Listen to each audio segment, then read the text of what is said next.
BBC London News, 35 beatings before domestic violence is reported. Now, your old mobile phone could save lives. One time he actually pinned me down to the floor and he had an axe over my head and he said, "I'm going to kill you." He threw things at me. I'd get drinks poured over my head. Advice too for women suffering from mental or physical abuse, that's coming up. An estimated 1 in 4 women will experience it in their lifetime. Massive media coverage of domestic violence is sweeping the UK, Europe and the States, and there are plenty of vultures around to capitalise on it. Even Jamelia cashes in with her cute track. According to every news story, advert, campaign or speech you'll hear about domestic violence, men are the perpetrators, women are the victims. End of story, good night Vienna. But is that really it? Is that the whole story? I'm not so sure. It seems to me that domestic violence is nothing like as simple as it's presented. Domestic violence, where it actually occurs, is surely an issue that affects people, not an issue that affects only women. It turns out that when you begin to look into domestic violence and assess the figures, it becomes clear that women actually commit more acts of violence than men do, and women are particularly guilty when it comes to violence against children and babies. Why do we never see this on the BBC News? We're never told these things and many others. We can't be told, because that would detract from the purposes of those who seek to craft a very particular message against men for very particular reasons. To these people, men are only allowed to be guilty of domestic violence. All evidence to the contrary be damned. The government knows the truth, and the people that control the media know. In fact, anyone that works in the domestic violence industry knows. And yet, despite all of this knowledge about the truth of domestic violence, it's presented exclusively as a male-on-female phenomenon. The question is why? Why is the male aggressor, female victim paradigm the only story ever told about domestic violence?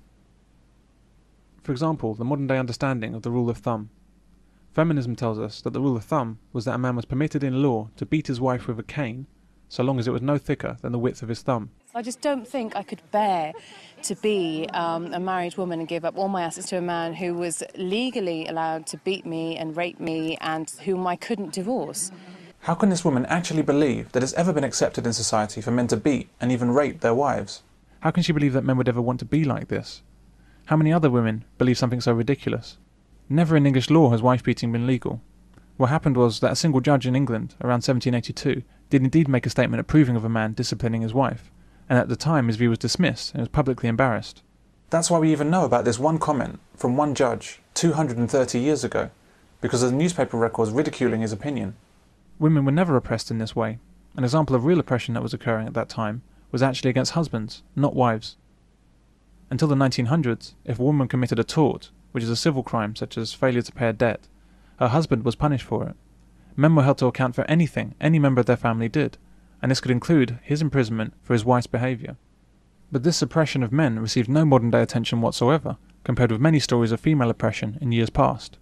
What makes the rule of thumb a particularly malicious slur against all men and masculinity is that the opposite has always been true. The male code has always included, never hit a woman. I would feel like less of a man. I would feel like some kind of wimpy girl man. Did you hit your sister? No, Ma, I was watching the hockey game. Boy, I don't care what game you were watching. I'm raising men in this house, and men do not hit women. Most men are not going to hit a woman at the end of the day. If she's starting something, then they'll attack me. That's the way it works. Women have always been able to count on protection from men, and still do. The myth of the rule of thumb is a hate crime against men, and there are many others. The story put out by the media, charities and government is that there are in fact legions of evil men, virtually holding their women prisoner and regularly battering them. A domestic violence epidemic is sweeping Britain. And this is what Stone called his attitude adjuster. It's a pickaxe handle. Here Stone had written "Mind your head," and on the other side he'd written "attitude adjuster." The idea that a man who hits a woman with a pickaxe handle is typical of domestic violence is like saying that September 11th was a typical morning in New York. It doesn't make sense. Of course this is not domestic violence. This man is clearly deep in the land of crazy and that's the end of it. Why would our media be trying to present the outlandish behaviour of one man as an example of the suffering of countless women? Perhaps the best approach in tackling the inaccurate view of domestic violence that we're presented with is to ask the immortal question posed by Cicero in ancient Rome. When attempting to deduce who was responsible for a crime, he asked, "Cui bono?" Who benefits? Indeed. Who benefited?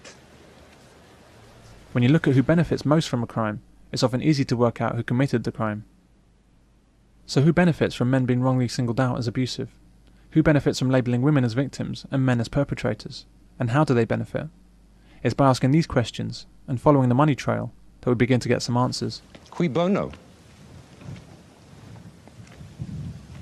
Oh, I think we know. For example, I came across this story featuring Anita Roddick. It's the idea of Anita Roddick, the founder of The Body Shop.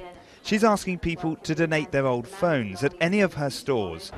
And what's this envelope? That's for old mobile phones that are broken or not in use anymore. They'll then be specially converted and given to women at risk. This will be very affected and in a very, very vulnerable time for women. He continues to stalk, he continues to threaten her with a life, usually cuts the phone wires. But I found this strange because I knew that the Body Shop Foundation had donated money to the Mankind Initiative, a charity with the principal role of assisting men who are victims of domestic violence. So why was she on the BBC talking exclusively about female victims, whilst quietly, behind the scenes and off-air, her company is helping men affected by domestic violence? If she really wanted to help these desperate women, why didn't she just open a free post service to return old phones? Why does she want women to personally go into her shops and hand in phones? This news article I came across explained it. The Body Shop had been having a hard time in business and it sorely needed a boost. Was she using the issue of domestic violence as a tool to gain free advertising on the BBC and to get women into her shops to spend money? As we'll see, that's very much the real story behind domestic violence in the news. Massive income generation.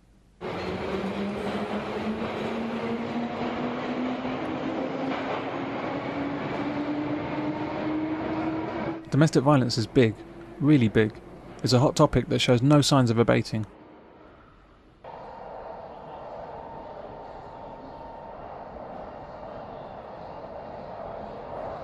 And on the very same train platform.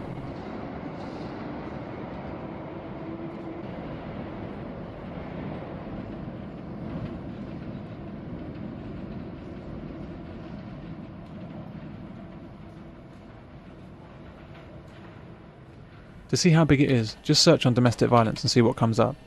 In fact, don't type domestic violence, this is bigger than that. Just type the word violence.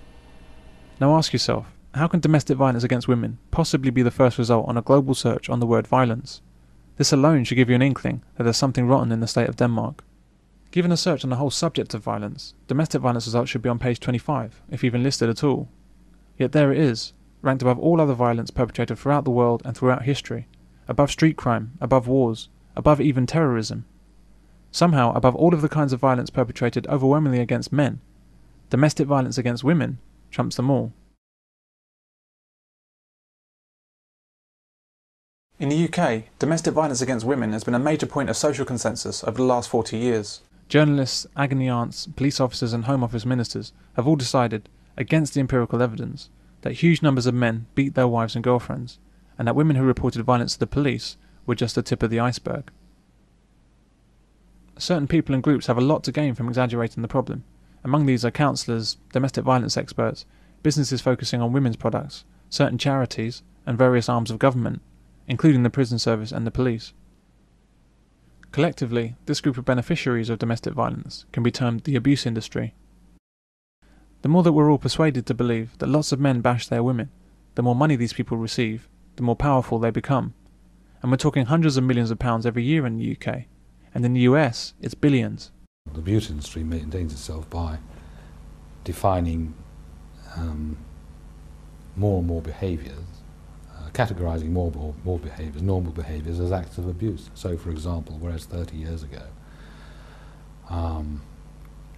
the NSPCC was concerned with the killing and severe beating of children. It's now concerned with smacking children, shouting at children.